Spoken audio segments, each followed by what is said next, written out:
In a quiet valley tucked between rolling hills and endless skies, there stood a small cabin. Weathered by years of sun, rain, and wind, it belonged to a woman named Clara Dawson. She was a figure of mystery in the nearby town of Red Creek. Some said she was a widow, others whispered she was hiding from her past. But for Clara, life alone was not a punishment. It was peace. Each morning, she rose before dawn, lighting the old iron stove to warm her cabin.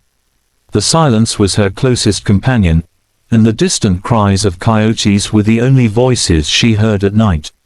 Her days were filled with chores, tending her small garden, gathering firewood, and writing letters she never sent. But everything changed one stormy evening when the sky turned dark, and thunder rolled like drums across the plains. Clara was chopping wood when she saw them, 7 riders coming over the ridge, their silhouettes massive against the storm clouds. They were Comanche warriors, proud and fierce, their horses snorting and stamping the earth. Clara froze, gripping her axe tighter. The Comanche were known throughout the territory. Some settlers feared them, others respected them. Clara had never seen them up close, only heard stories of raids, of battles, and of their unbreakable bond with the land. As the riders approached, Clara could see their faces painted, their eyes sharp and alert. The leader dismounted first. He was tall, with long black hair tied in braids, and eyes that seemed to hold both fire and sorrow. He raised his hand in peace. "We seek shelter," he said in broken English, his voice calm but commanding. "The storm comes strong." Clara hesitated. She looked at the dark clouds churning above and then at the 7 men before her. Her instincts told her to run inside, to bar the door. But something in his eyes, honesty, perhaps, made her nod. "You can come in," she said quietly. The men guided their horses to the barn while Clara hurried inside to prepare space. The cabin was small, but she made room by moving her chair and clearing the table. The leader entered first, followed by the others, their wet boots and dripping hair leaving trails on the wooden floor. The fire crackled as Clara handed them blankets. None of them spoke much, only exchanging quiet words in their native tongue. One of the younger warriors, barely more than 20, kept looking at her, his gaze soft, curious. His name, she later learned, was Takoda. Hours passed. The storm raged outside, wind howling like lost spirits. Inside, the air was thick with the scent of smoke and wet leather. Clara poured him tea, and when the leader thanked her, she finally asked, "Where are you coming from?" He paused. "We hunt, far from home. Storm found us." His English was limited, but his gratitude was clear. Clara nodded. "You can stay until morning." The leader inclined his head. "You kind, not many like you." When she met Takoda's gaze again, he smiled faintly. It was a quiet smile, but it lingered in her thoughts long after she went to bed that night. Morning came golden and clear. The storm had passed, leaving the world washed and new. The Comanche prepared to leave, but Takoda lingered near the door. He spoke softly. "You alone here?" Clara nodded. "For years." He looked around the small cabin, then back at her. "Strong heart," he said. "Brave woman." She laughed gently, a sound she hadn't heard from herself in months. "Brave, maybe just stubborn." He smiled wider, his eyes warm.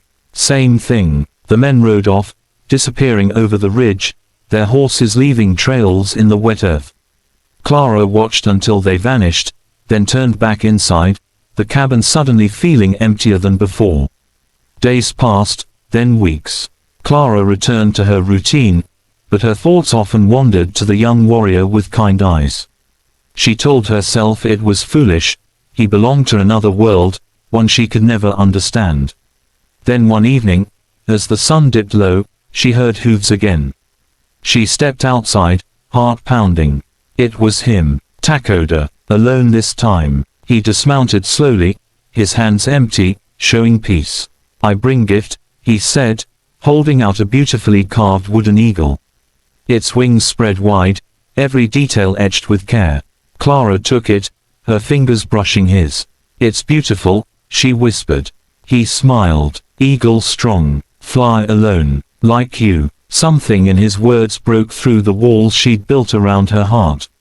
They sat outside together that evening, talking in broken sentences, laughter filling the spaces between their languages. She learned he'd lost his family young, that his people had suffered greatly. He listened to her stories too, of losing her husband to fever, of surviving alone. The next morning, Takoda left again, promising to return. And he did. Weeks turned into months. Each time he came, he brought something, fresh herbs, beads, or simple carvings. Each time, he stayed a little longer. The two of them grew closer, their differences fading under the soft light of shared understanding. But not everyone looked kindly on their friendship. One day, a group of townsmen rode up to Clara's cabin. Word had spread that she'd been seen with a Comanche. They accused her of betraying her kind, of consorting with the enemy. Clara stood firm, her voice trembling but clear. He's no enemy, she said. He's my friend. The men warned her to stay away from him or face consequences. After they left, she sat by the fire, fear creeping into her chest. She knew Takoda's visits put them both in danger. That night, when Takoda returned, she told him what had happened. He listened silently, then said, I will not bring harm to you. If I must stay away, I will. Tears welled in her eyes. I don't want you to go. He took her hand. Then I stay. We faced them together, but fate had other plans. Days later, a new group of riders appeared, 7 Comanche warriors, the same who'd come with Takoda before. Their leader looked troubled. White men come. Say woman help enemy. We protect you. Clara's heart pounded. She looked at Takoda, who nodded grimly. They come for you, he said. But they find us. The confrontation came at dawn. The townsmen returned, armed and angry. They shouted at Clara to come out, to hand over the savage. But when they approached the cabin, they stopped short. 7 proud Comanches stood outside, weapons drawn, not attacking, but standing guard. The air was thick with tension. Then Takoda stepped forward, his voice calm. We want no fight. Leave her be. The leader of the townsmen sneered. She's one of us. You stay away. Clara stepped out, her face pale but determined. No, I choose who I stand with. Her words hung in the air like thunder. The men didn't know what to do. Some muttered under their breath, others turned away. Finally, the leader spat on the ground and motioned for his men to leave. When the dust settled, Clara turned to Takoda. He smiled, though his eyes carried sadness. Brave heart, he said softly. Now they know. From that day on, she was no longer just the woman who lived alone. She was the woman who stood for love and truth, even when the world judged her for it. The Comanche continued to visit her land peacefully, and over time, the townspeople grew accustomed to it. Clara and Takoda's friendship deepened, unspoken but strong. Years later, when Clara grew old, people would tell the story of the strange friendship between a frontier woman and a Comanche warrior who once came seeking shelter. Some said they fell in love, others said they were simply two souls who recognized each other's pain. But the truth, known only to them, was that they had found in each other something far rarer than love or friendship. They had found peace, and even long after both were gone, travelers passing through Red Creek would find a wooden eagle on a windowsill of an abandoned cabin, wings outstretched toward the sky, forever flying free.